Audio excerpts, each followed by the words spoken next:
दोस्तों नमस्कार। आपका हार्दिक स्वागत है आपके अपने चैनल लीगल आई में। यह अंधकार से प्रकाश की ओर चलने की व्यवस्था का चित्रण करता है। आज हम विचार करेंगे कि एक ही बात का मूल्यांकन अलग अलग आदमी किस तरह से करते हैं। दरअसल समस्या ये है कि जो आदमी जिस मानसिक धरातल पर काम करता है उसकी बात करने की संभावनाएं, विचार करने की संभावनाएं, मूल्यांकन करने की संभावनाएं उसी तरह की हो जाती हैं। जैसे एक आदमी बीमार हो गया, वो आयुर्वेद के डॉक्टर के पास जाता है। आयुर्वेद का डॉक्टर कहता है ये वात पित्त और कफ दोष हैं, इनका संतुलन बनाना है।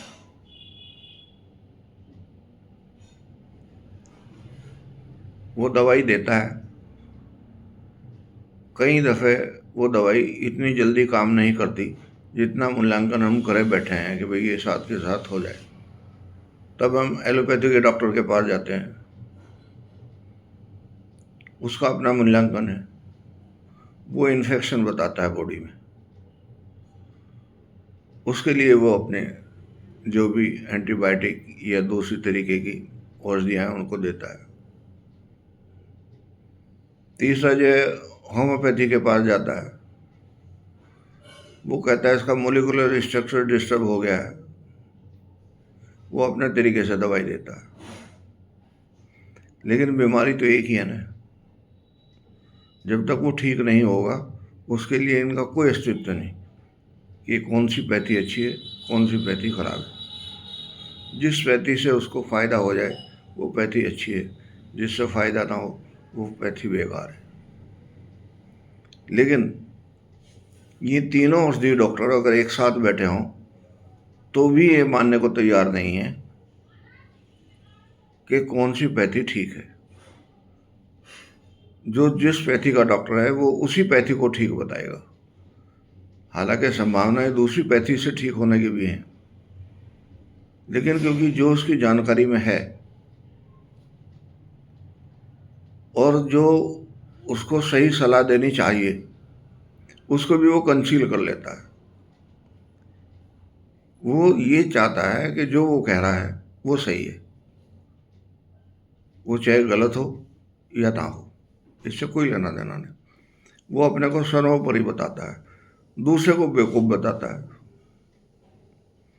ये ऐसी स्थिति क्यों हुई? ऐसी स्थिति इसलिए हुई कि ईश्वर ने जो हमें साधनाएं दी थी अपने को इम्प्रूव करने के लिए, ऑटोनोमस बॉडी के लिए, वो साधनाएं छूट गई हमसे। जब वो हमसे छूट गई तो हमारे सॉफ्टवेयर डिस्टर्ब होने लगे।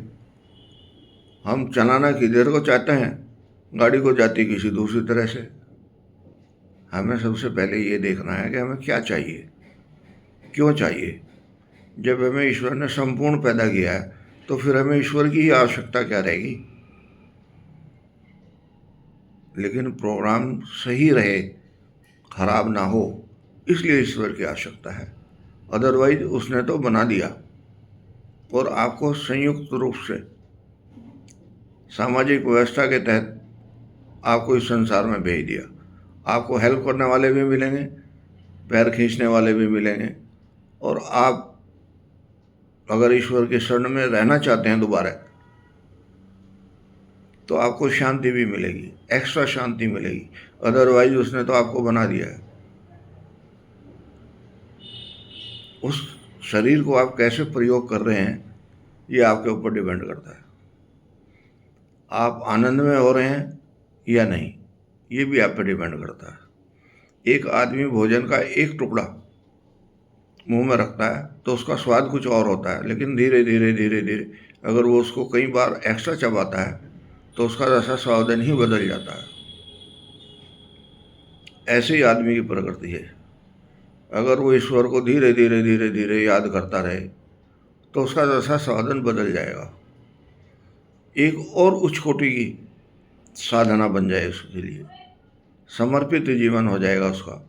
और उस समर्पित जीवन में वो अपना भी फायदा कर सकता है, समाज का भी फायदा कर सकता है और निर्माण भी कर सकता है शरीर का। उच्च कोटि के साहित्य के साथ जी सकता है, समझा सकता है और आनंद में रह सकता है। नमस्कार।